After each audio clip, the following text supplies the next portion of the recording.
Hey, Dr. Jon Finn here. Welcome to the Habit Mechanic podcast. Right now, you can get my new best-selling book, Train Your Brain for the AI Revolution, at tougherminds.co.uk.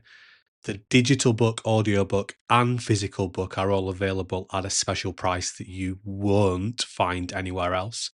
Hello, Habit Mechanics. It's Dr. Jon Finn here. I hope you're having a fantastic week so far. Welcome to a shorter episode of the Habit Mechanic podcast. Remember, you can listen to live episodes of the Habit Mechanic podcast inside the Habit Mechanic University app, where you can ask us questions live and we will answer you during the live streamed podcast. Inside the app, you can also access your Habit Mechanic Toolkit. You can also watch our live masterclasses and join our live Change Challenge coaching sessions. You can download the app for free. I'm joined today as ever by my friend and colleague Andrew Whitelam. Andrew, how are you doing? Yeah, hi there, John. Great to be with you again on this session, and looking forward to today's podcast because we're going to discuss something that I think will be very popular here in the UK in the coming weeks, and very well known. And also, I think it's a great opportunity to demonstrate a really practical, tangible application of the habit mechanic approach, which is so powerful. And hopefully we're going to help people to support a really, really important charity too. I'll just continue, John, if I may. It's Cancer Research UK's 100 push-ups a day in November challenge.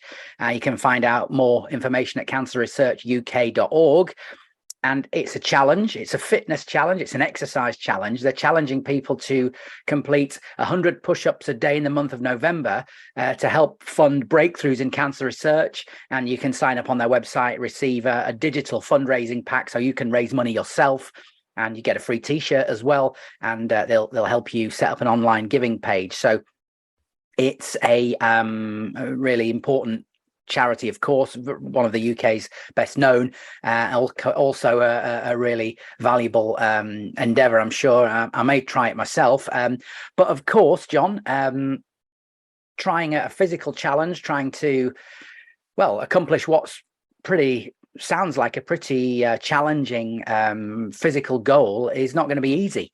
And cancer research saying you'll need motivation, and they're pointing people towards their Facebook group, etc. But I just thought this was a fantastic opportunity to explain how we can build helpful habits in small steps, and how we can accomplish things just by starting, as I say, something small. So and I also know that from previous episodes you speak about increasing your physical exercise for the brain benefits, for the benefits of how it's going to help our diet, exercise, and sleep holistically. But you also talk about increasing your exercise levels in small steps too. So I thought this was a fantastic opportunity for us to drill down into this. I mean, what are your initial thoughts, John? How can we go about getting into a situation where we can complete 100 push-ups a day for a month?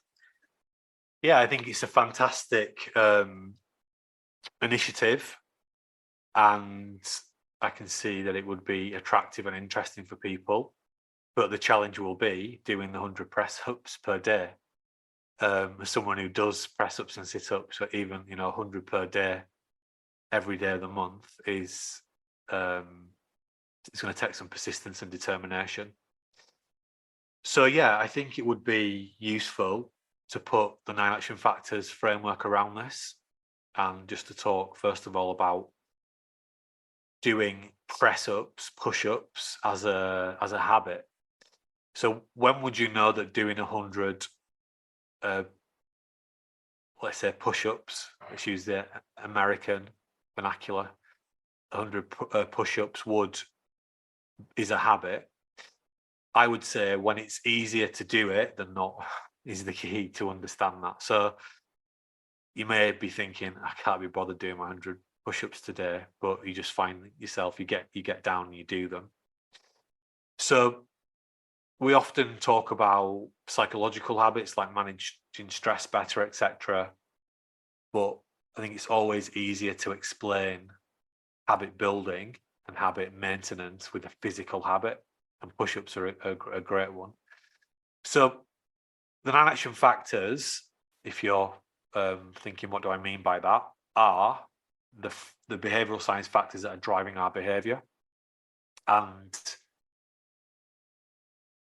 they're influencing it all. They are influencing us all the time, and your ability to successfully complete a challenge like this, or inability to do it, is driven by the 9 factors, because they're driving everything that we think and do. So I think if we unpack the 9 factors and point them towards being successful in this challenge, that might be helpful. So the first factor is the tiny factor. We can make change, but only one small change at a time. So if you want to do 100 push-ups per day, that's quite a lot for most people. So what I would recommend is you break it down into small chunks. So you could do 5 at a time, you could do 10 at a time, and you just plan them throughout the course of the day. And that's going to be much easier to get your 100 done, but also to maintain the activity. Because what's going to happen for a lot of people is that they do the 100 for the first few days, and it's quite painful and difficult. So then they end up skipping a day, and then it just kind of all goes to pot. So that would be the first way that I would think about it, is just try to do little chunks. So break down 100 into small little steps. Thoughts, reflections on that one, Andrew, before we move on? Yeah, I think I know you've spoken about this approach before, and it sounds well. I've tried it myself. It's completely effective, and it makes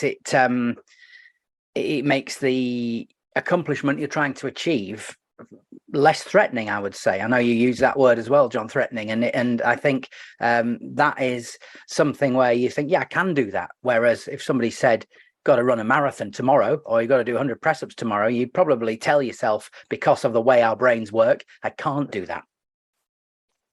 Yeah, so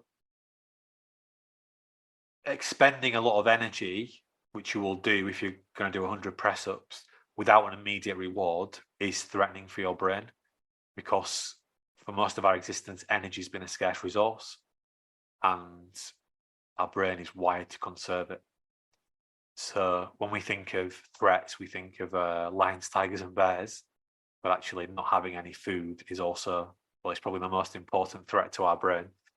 So yeah, that language is absolutely correct, and the limbic regions of the brain will be resisting expending any energy that isn't given as a fast reward. So that's the first thing I think about, and I would add on to that I believe this challenge starts on the 1st of November. Is that right, Andrew? Yeah, it's in the challenge is in November, but from just looking at the Cancer Research UK website, they're providing information and guidance and encouragement right now, and obviously they're giving people a bit of a run up to this and a build up to it throughout October. The challenge itself is November, as you rightly say, John, but I guess it's helpful to have a time to build up to it. Yeah, and I would recommend people do that physically as well. So I just start doing 10 press-ups a day, maybe do them in 5 bouts of 2, and then build up to 20, so that by the time you get to the 1st of November, you've already laid down some of these neurological connections in your brain, and it's easier to do it. So that's factor number 1, the tiny factor, which hopefully people understand how that can be applied to the 100 press-up challenge. Factor number 2 is personal motivation. So I know that Cancer Research UK use that language, motivation. I would call what they're talking about social influence, but I'll come back onto that. It's going to be really helpful to know why you want to do this. In chapter 16 of the Habit Mechanic, we have the fam story tool. So being able to connect back or connect this 100 push-up a day challenge to your bigger, meaningful future goals. So you can incorporate this into your fam story. You know, it might be that you just want to do good in the world. You want to give something back. It might also be that you'd like to get in better physical shape. But if you can connect doing the 100 push-ups per day to bigger, meaningful goals. And the fam story in the book or in the app, we can work with the motivation coach, is perfect for doing that. The next one, well, is there anything you want to cover on that one? Well, I think you make excellent points, John. I guess as well, as you hinted to and alluded to, people may well have had their lives affected by cancer themselves, or but with their relatives and relations or friends even, and a motivating factor might be, I guess, that you want to help ensure things like that don't happen to other people. So the personal motivation is very clear in the way you've explained it, John. Yeah. So the next one is personal knowledge and skills. So some people who want to do the challenge may have lots of neurons in their brain for doing push-ups. That means they've done them before, they know how to do it, they know what it looks like. Some men have never done it. They may have seen someone else do it. I honestly explicitly remember being in the Cubs and some like older guy being told to show us how to do push-ups properly, which I just thought was interesting because I'd done push-ups before, but apparently there's a better way to do it. So some people may need some knowledge and skills to do this, others not. The knowledge and skills everyone's going to need is learning how to build better habits. So you're getting some of that knowledge and skills in this podcast. You could go further by reading chapter 18 of the Habit Mechanic book and reading chapter 20, where you can see how to create a habit building plan, which allows you to activate all these factors. You can also work with the habit building coach in the app. So knowledge and skills, and connected to that, another factor, the fourth factor, is community knowledge and skills.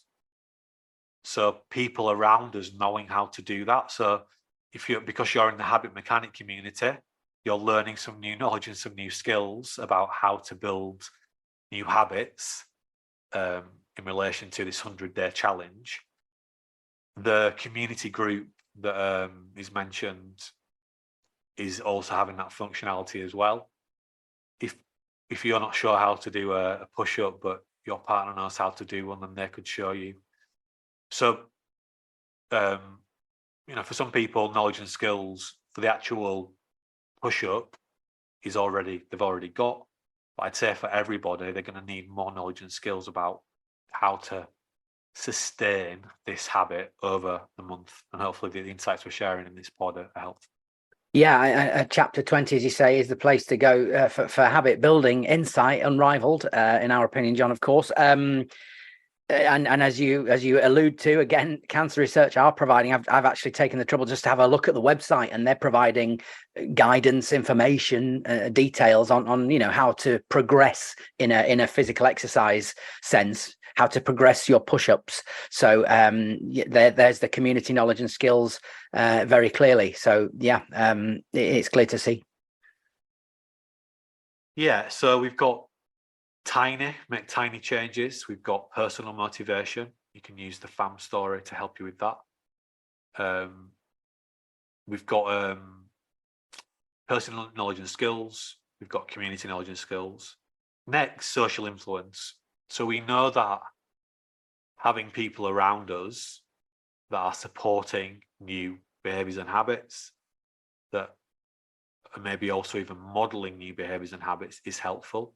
So that's why we have our app and we have our community and everyday people supporting each other on their habit mechanic journeys.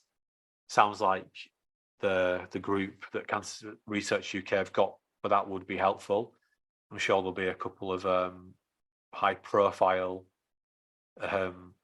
people doing push-ups as well, what we now call influencers, etc.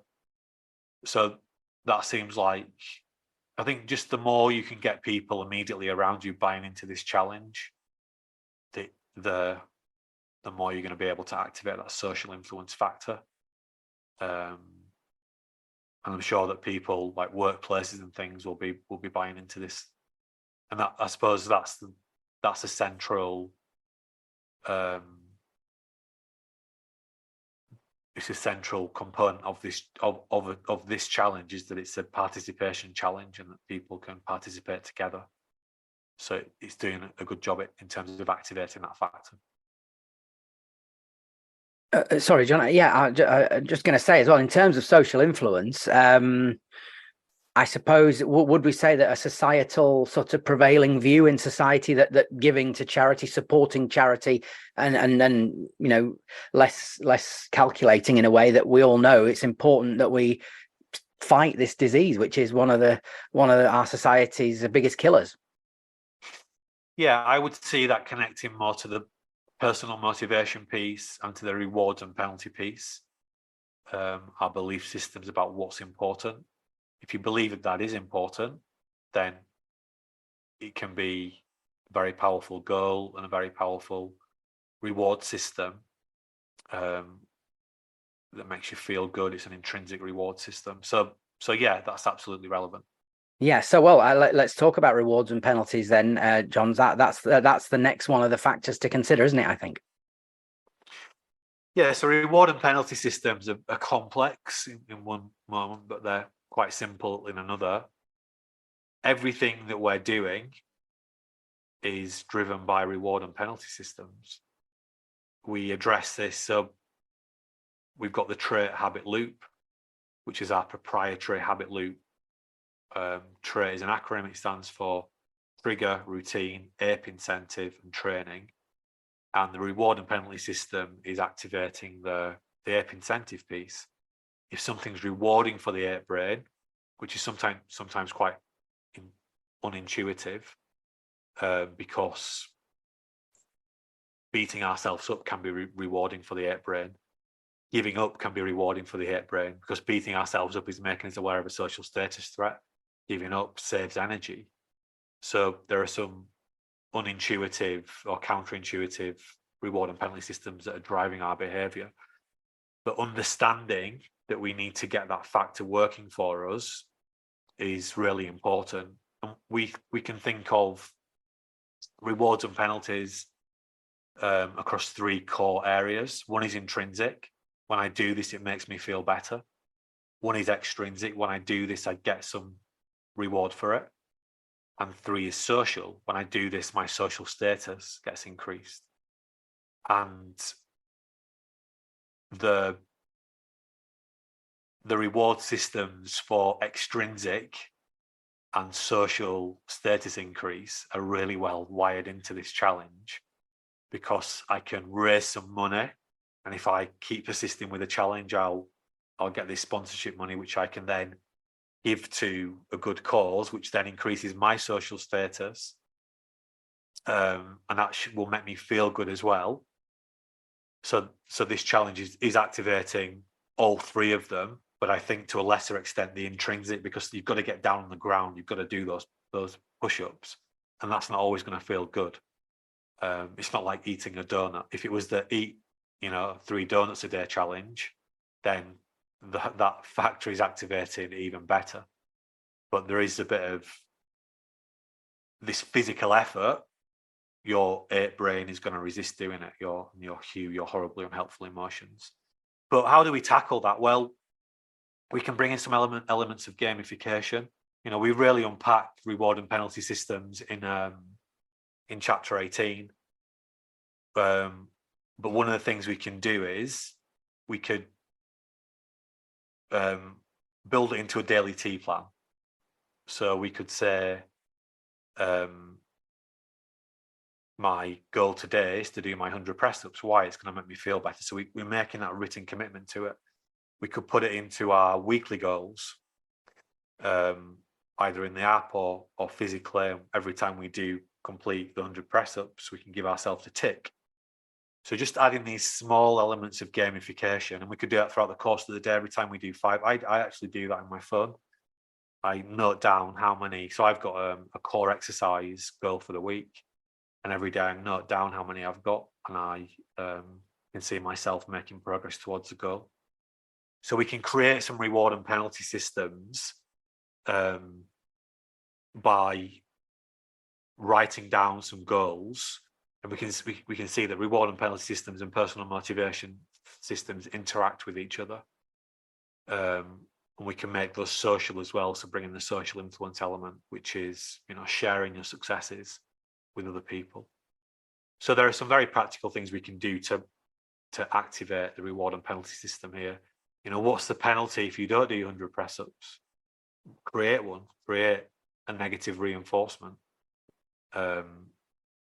Well, I think cancer research actually have in a very well motivated way, set a minimum sponsorship goal. This is obviously about people generating sponsorship money from their friends and communities. And they whilst they think, I'm pretty sure they point out there is no minimum donation or minimum effort, they do set a reasonable level. So I guess that is what you're referring to. Well, that's an example. Yeah, it's an example of that. Yeah. Yeah, no, fantastic. Well, and yeah, well, hopefully we do wish everyone well who's embarking on this challenge, and please continue listening to this podcast. And Jon will share further insights to help you absolutely succeed and prosper in it. I think we've done 6 of the 9 action factors now, Jon. Can I just say, Andrew, put in there, because this is a recent development for us. If you are listening to this on Spotify and you're a premium Spotify member, you can actually listen to the Habit Mechanic audio book as part of your subscription. So the Habit Mechanic audio book, alongside some of the most successful books in the world, has been put onto the premium package list. The quality's been recognised, and it's available now as part of their premium subscription. So we're referring to chapters here in the book, so you can easily just switch over and start listening to chapter 18 in the book, for example. And it will take a much deeper dive into some of these things we're talking about. Equally, you can go into the app and work with the habit building coach. Yeah, and chapter 20 as well, I think you mentioned, Jon, which sets out the 9 action factors in this way that we're talking about. And we can people will be able to listen via Spotify as well. So that's a free resource there for anyone who is a subscriber to Spotify to help them complete this challenge. Thanks for that. That's really brilliant news, actually. But I think we have another 3 factors to discuss, Jon: external triggers, brain state, and mindset. If we could just take those in order, external triggers. Yeah, so we do what we get reminded to do, and which sounds maybe really obvious, but it doesn't appear to be to us normal people all that obvious. Supermarkets get this, tech giants get this, because they're triggering us all the time to do what they want us to do. Supermarkets stick all the high fat, high sugar, brain friendly food on the end of supermarket aisles, and they put buy one get one free offers on it very deliberately. But we're run by our environment, so we need to create some triggers to remind us to do, if we want to do 100 press-ups a day, to remind us to do that. So the little plan that I talked about previously would be a way to do that. Stick it on the fridge, make it a social trigger, tick off, hold yourself accountable. You could use the app, our app, Habit Mechanic University app, as a trigger to share your progress every day and report how many push-ups you've done, etc. So yeah, we can use physical triggers. We can use digital triggers. You might get a physical copy of the Habit Mechanic book, stick it on your desk, put a bookmark in chapter 18 and chapter 20 to remind yourself about what you're trying to do. Put a bookmark in chapter 16 as well, so you can keep revisiting and updating that FAM story. So yeah, we're driven by triggers, and we can manipulate the triggers to make them work for us instead of against us. Yeah, fantastic. And no doubt Cancer Research will be communicating with people as well who sign up for the challenge, which would be a trigger also. The other factor, the next 2 factors and final 2 factors, the next one we would like to discuss, brain state. Explain that to us, Jon. Yeah, so brain state is connected to a concept we call activation, which we unpack in chapter 21 of the book. It's about your physical and mental alertness levels. So if you try to do your push-ups when you're sleep deprived, it's going to be much harder to do it because your brain's going to resist putting the energy in. If you do the push-ups at your best time of day where you feel good, you feel sharp, you feel energized, it's going to be much easier to do the push-ups. So it's recognizing that our brain states change. We have a recharged brain state, a medium charged brain state, a high charged brain state. This is high charged brain state work if you're not used to doing 100 push-ups per day. And of course, the whole point of our program is to help people to unlock their 25-hour brain so they can do more high charge stuff every day, both for personal development, but also at work, do more mentally challenging work. So if people want to do this challenge, you're going to have to access their high charge brain, which means good sleep, good diet, proactively managing your activation. So if you go into chapter 21 of the book, you can see the optimal activation review. You can kind of map out your activation. So the brain states is key. When are you going to do this? What time of day are you going to do it? And planning that out. So again, creating triggers for yourself. You could use the willpower story tool to timeline these push-ups into your day. So I'm going to do 10 here, 10 here, 10 here, 10 here, that kind of thing. And going back to external triggers, actually, you can couple one trigger with another. So you could say every time I make a cup of coffee, I'm going to do 10 push-ups. So every time I come back in the house after being out, I'll do 10 push-ups. So coupling behaviors together. The thing to also consider in the brain activation is physical activation. And you want to make sure that you're warming up before you do these push-ups. Otherwise, and you stretch as well. You keep stretching, you keep the mobility in the shoulder joints good. Otherwise, you're going to end up with really tense, stiff shoulder joints, which you're potentially going to damage at some point. So, as well as optimizing brain states, we optimize body states as well, so that we've got the best chance of staying healthy throughout the course of the challenge.